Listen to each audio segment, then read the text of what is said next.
متابعي كرة بوكس الكرام، اهلا وسهلا بيكم. فيديو جديد، لقاء يتجدد بحضراتكم. النهارده معانا معلومة متعلقة بأحمد الكندوسي، لاعب الاهلي السابق والمنتقل الى نادي سيراميكا كليوباترا. عشان ما نطولش على حضراتكم، بحسب مصدر مقرب من اللاعب جدا، فإن الكندوسي في آخر الموسم هيروح الدوري القطري، هينتقل الدوري القطري. عنده عرض قطري في نهاية الموسم، وفي اتفاق ما بين الأهلي وسيراميكا إن هو يروح العرض الخليجي، أو إن هو يقبل العرض الخليجي. يعني اللعيب في آخر الموسم مش هيبقى موجود في مصر، أحمد الكندوسي. وده تأكيدات بنأكد لحضراتكم إن هو في آخر الموسم مش هيكمل في مصر، مش هيروح لا زمالك ولا هيروح بيراميدز، لكن احمد الكندوسي هيروح الدوري القطري، والاهلي يعرف كده كويس جدا.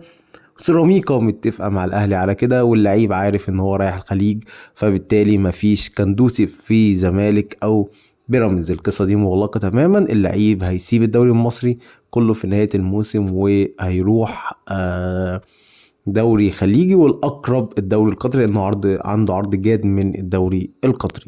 انتهى الفيديو بتاع النهارده. ما تنسوش الاشتراك في القناه، وصباحكم مساءكم زي الفل.